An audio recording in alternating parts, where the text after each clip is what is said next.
What does it mean to keep on pedaling? To continue moving forward even when life brings you down? To strive for greatness even when you feel lost? These are all great questions, but one thing that continues to appear throughout life is that we must keep moving. My name is Braden Larkey, and this is Future Endeavors, Bikepacking Across the US. Growing up, my family and I used to drive down to Florida for spring break. I remember looking outside of the window and wondering what it would be like to bike this far of a distance. With little to no training, the only preparation I had for this journey was my daily treks up to Sportsman's located in Brownsburg, Indiana. This 8-mile daily trek was only the start of the journey that I was about to endure. Throughout the month of February, I spent my time gathering all the necessary items needed to ensure a safe and practical ride. Some of these items include a tent, sleeping bag, sleeping pad, a cookware set, rain gear, and much more. On February 26th, the journey began. Growing up in Indiana, my friends and I used to bike across Brownsburg and the surrounding areas. Little did I know, this would lead me to biking the length of 8 states 10 years later. Biking from my hometown to my home college was an experience I will never forget. It was my first time biking over 10 miles in a day, which helped me get myself prepared for how my day-to-day was going to look for the next 30 days. Covering over 60 miles, nothing could have prepared me for just how much can actually happen in such a short period of time. The start of the day took us through Hendricks County on the back roads, where we were met with cows on our left and the fields on our right. After adjusting our camera setup and learning how to shut our packed bag, we were on our way through Monrovia. We ended up getting lost for a period and had to navigate an hour off course to acquire a charger. One thing that this taught me was to stay aware of your surroundings, because we ended up spending $20 at a gas station when Family Dollar was right down the road. After we corrected our course, we trekked through the forest down to Martinsville. One of my favorite stops along this whole journey was at a crossroad where we enjoyed a Belvita and got to take in our surroundings during the sunset. After we had a quick stop in Martinsville for some more food, we had a 25-mile trek through Monroe County's forest, which was definitely one for the books. This also showed me that even when the darkness seems scary, we are always able to find the light. With a lack of chargers, technical issues, and bike problems, we eventually made it to Bloomington 9 hours later. Luckily, one of my good friends, Zach, let me crash at his place for the week so that I could finish up my midterm, edit the Indiana video, and get ready to hit the road again. On March 6th, my journey to Florida had begun. I got a ride down to Bloomington Transit and hopped on a Greyhound, which would later on take me through 6 different states. In my mind, I was expecting each layover to be like an airport, where you drop your bag off and are able to roam around. Come to find out though, this was not the case. But fortunately, I was able to explore some cool local spots, meet some great people, and have a great time along the way. On March 8th, we touched down in Daytona Beach. Getting off the bus, I was welcomed with a sense of pride and humbleness. I was here. This was real, and the possibilities were endless.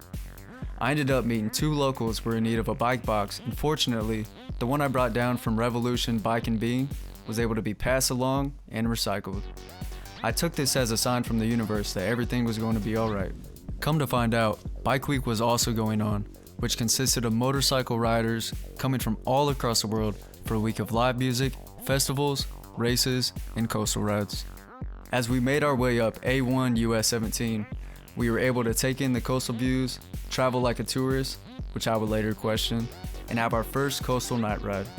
There's something about being surrounded by people who are all outside, having a great time, and being down for some fun that made this experience so special. The next day, we were able to see our first drawbridge in action, check out some historical sites, and spend the day at the beach.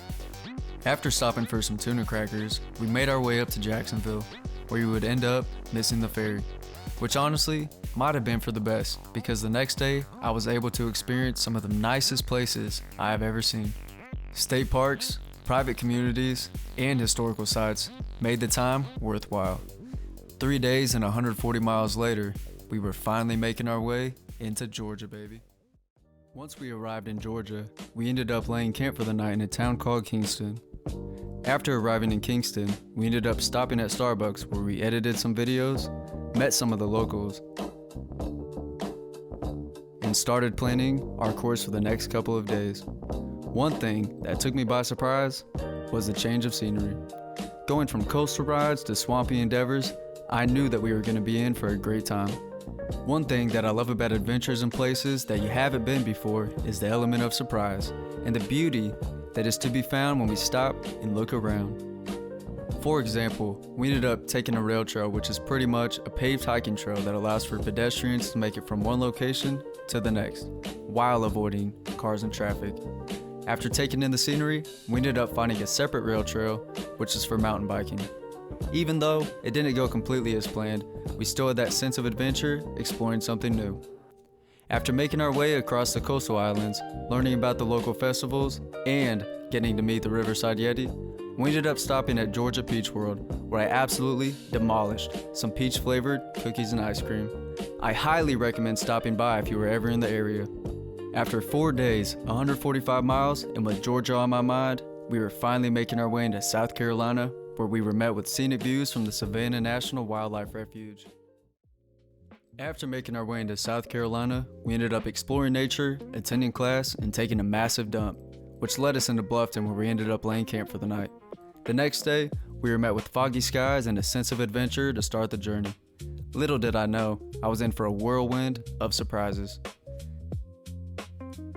To start the day, we dove into some bushcraft where we ended up eating a crimson clover. Go Hoosiers! After taking a separate rail trail, I ended up meeting with a guy named Brad, who rides Corvettes across the US and is a creator himself. The following days, we were met with a set of trials and tribulations, which consisted of meeting our first skater, almost being hit by a car, and having to cover long distances. We were eventually making our way up to Myrtle Beach, where we were met with coastal rides and great encounters with some of the locals. After being surrounded by traffic for the past few days, it was nice to be back near the water and in a party-like environment. After 6 days and 200-something miles, we eventually made our way up to North Carolina, where we met a guy who has a pet turtle. After making our way into North Carolina, we were met with our first blown tire and ended up laying camp in Calabash. One thing that I loved about the start of this journey through North Carolina is the amount of back roads and forest camping that we did along the way. While it was only shrimp ramen, just the fact that we were out in nature, making our own fires, and gaining a sense of peace of mind was all that I needed to make these experiences so special. To add on top of that, we also stopped by Freeman's Grill, which is a local diner located in a small town named Bolton. Freeman's has one of the best catfish sandwiches I have ever had. If you guys are ever in the area, you should definitely stop by. After making our way through some small towns and farmlands, we ended up laying camp at Camden University, where we were able to use their facilities to edit some videos, get schoolwork done, and even got a free haircut at Heads Up Salon. One of my favorite rides was through Bass Lake, which is where we saw some ferry houses, made our way through a bike trail, and even filmed the adventure packing video, which I will link here. A special interaction was also held later that week at a McDonald's in Apex, where I ended up meeting a guy who goes by the name Mr. Les. We ended up talking about the world and our goals for the future. This interaction helped me gain an appreciation for the things in life that we may overlook, and also helped me give me motivation to keep moving forward and inspire others along the way by bringing these videos to you guys. All it takes is one step to start your own journey, and the possibilities are endless. I also wanted to give a shout out to Person County for the hospitality along the way. After 4 days and 200-something miles, we were finally entering Virginia, encountering our first major hill and much more to come. After overcoming our first climb and enjoying some ramen in a field, we ended up having a day filled with meeting locals, overcoming challenges, and having our first experience biking in the mountains during the nighttime. This experience allowed me to overcome fears, try something new, and get prepared for our next endeavor. This brought us near the Appalachian Trail, followed by a night spent at Liberty University's beautiful campus. The following day was definitely one for the books. As we made our way up to Bedford, we were met with a road closure sign and had to navigate our way through the woods. This allowed me to get in touch with nature, give insight on the importance of taking care of our planet while enjoying the little things in life. After making our way up to Bedford, we checked out some local art galleries and biked through the mountains while it was pouring raining. Shout out to Roanoke's Taco Bell for allowing me to warm up and get changed into some dry clothes for the time being. After getting our gears fixed and a video uploaded in Salem, we ended up laying camp at Virginia Tech's campus for the night. Even though we were met with rain the next day, we ended up stopping by a local bakery and acquiring a new Columbia quarter zip, which helped keep us warm for the remainder of the trip. Later that day, we entered a town called Pearisburg, which is a hub for hikers going through the Appalachian Trail. We ended up snapping our hub while making our way up to West Virginia, but luckily, we ended up meeting a local named Wes, who offered to lend us a helping hand in finding a new tire/hub for the bike. Unfortunately, we weren't able to find a place, but I wanted to shout out Wes for checking in on us the next day to make sure everything was alright. With things starting to look like it was coming to an end, we were fortunate enough to meet another local at Paws and Protectors. Donald ended up having some extra bikes at his house and ended up allowing us to acquire a new tire and hit the road again. With things starting to look up after traveling 7 days and a little over 200 miles, we were eventually making our way home through West Virginia. After arriving in West Virginia, we ended up making our way into Princeton for the night. It was great to meet some of the locals and get a feel of how the next couple of days were going to play out. The next day consisted of our final stretch through Washington-Jefferson National Forest. After overcoming a slight scare with the rain, we were lucky enough to find the better, brighter side. After making our way up to Pine Creek Gorge, we were able to check out a local spot called Freedom Skate Park. The next day, we made our way up to Paint Creek, where we were met with the scenes out of a movie and even encountered some wildlife along the way. Later that night, we ended up taking a minor detour over to Bell rather than biking 30 miles in the middle of nowhere. Luckily, we ended up being alright and learned some of the lore along the way. Once the sun started to rise, we started to make our way through Charleston, where we took a quick nap and got back on the road.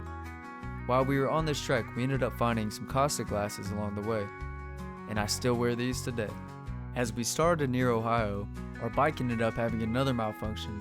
This time though, our derailleur came loose and our gear set snapped. After hiking 3 miles, we made our way into Mothman's Land.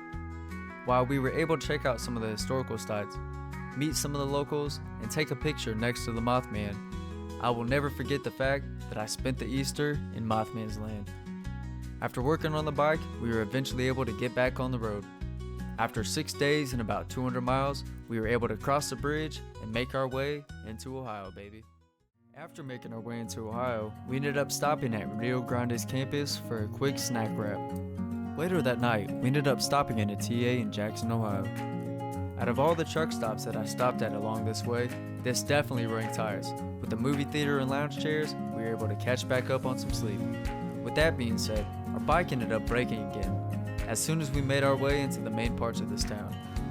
This time though, our chain kept falling off. Come to find out, the gears ended up becoming chipped and our derailleur ended up snapping off. With trials and tribulations continuing to challenge us, we were fortunate enough to meet Aiden and Ben, who had some tools and a spare tire to try and help us get back on the road. Later that night, we ended up working for hours on end to try to get this bike fixed, and even though we only made it 30-something miles into Ohio, we were able to collect ourselves, reflect on the journey, and gain a sense of pride for what we were able to achieve throughout this time. I wanted to take a moment and present my final message I had along this trip before I wrap it up and give a conclusion about my experience bikepacking across the US and what we have in store for future endeavors. So we ended up doing 1,508.71 miles. And that's an estimate. I know there's a decimal in there, but that's because of the Strava calculation. I mean, we stopped using Strava in like South Carolina. Not gonna lie. It just was draining too much battery. But all right, we hit the 1,500 mark, and I'm actually super happy about that because in my mind, I thought it was gonna be 1,500 when we arrived at home. But I guess we're all this started happening right when we hit that 1,500 mark. So maybe it's a manifestation thing. Like, all right, you hit your goal. Like, I don't know. And this is my first bike tour. It's not like, oh yeah, I'm in a race or I'm getting paid to do this. No, I just woke up one day and was like, you know what? Let's do it. You know? And it's definitely was for a good reason. It's helped me mentally, it's helped me physically, and it's helped me spiritually gain a deeper appreciation for the things in life that I normally would have taken for granted. Like, for example, I've lost so many things on this journey, but yet I've gained so many things. Most of that being through people within the community. Like, I'll be passing through and just talking to them, and it's so nice to hear their story, to share my story, and to see that we're not that different from one another. I mean, yeah, certain life situations lead to certain things, but at the end of the day, we're just human. And why not strive to better yourself and to better those around you? You know what I mean? And that's really just, like, the stuff I've lost, cool, I've lost it. But the memories I've made, the people I've met, and the challenges that I've overcome mean a whole lot more than that material thing. I mean, shoot, I haven't stayed in a house or in a bed in 30 days. It's also the 30-day mark, which I think's wild how it's ending on this. But one thing's for certain, we're still gonna come back and finish the trek home. I'm not too sure when. I hope to get that done by the time this video comes out, which, with it being the 7th state, I think that leaves me 8 weeks. 8 weeks to get it done.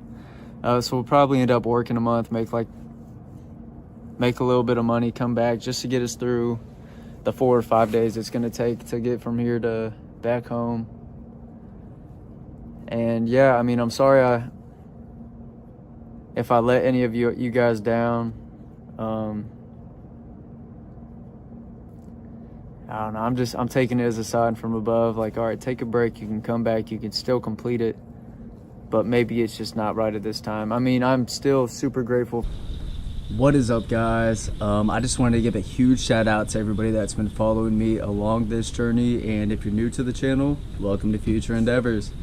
So yeah, getting into it, the reason why we didn't finish off Ohio and walk that extra 50 miles to the nearest bike shop is because we had a final coming up and we had to get prepared for graduation, and we also had some appointments that we couldn't miss. But fortunately, I graduated with a social and historical bachelor's degree from Indiana University. Go Hoosiers. And haven't figured out how I'm going to use it, but I feel like these videos are going to help me find that way. And I also wanted to let you guys know that the reason why we haven't gone back to Ohio yet is because, unfortunately, we ended up getting hit by a car and we fractured our cheekbone, our jaw, and our eye socket. But luckily, that's all that occurred. I mean, I'm still here making these videos for you guys, still inspiring others along the way, and I'm still pedaling. So, not too many complaints, you know, for sure. But yeah, anyways, getting into what we have in store for future endeavors. So later this month, we have our first bike race. We're planning on getting a brand new bike, which is also 20 pounds lighter than the bike we rode on that endeavor. So I'm excited to see like how the speed changes, how the stamina changes, and honestly just going from there. But I'm looking forward to it. It should be good. And some other endeavors we have in store include fishing, camping, kayaking, and much more to come. So yeah, if you guys have any questions, comments, or concerns, be sure to drop them down below. Hit that like button and subscribe if you'd like to follow along future endeavors. Alright, back to the video. So yeah, we're just gonna keep moving forward, keep being the best that we can be, bring the, what's the word? Bring the lessons learned home with us and strive for future endeavors. And I hope I've inspired you guys throughout this journey, and I'm excited to see what I'm going to bring to this channel and what I'm going to bring to you guys. And I guess I'll just leave it at that. If you guys have any questions or anything, be sure to drop it down below. I'll definitely get to every single one of them. And if you've been following this journey from the start, thank you. I love you. Actually, I love everybody. I love everybody. I love everything. See? Already learning. yeah, keep on pedaling.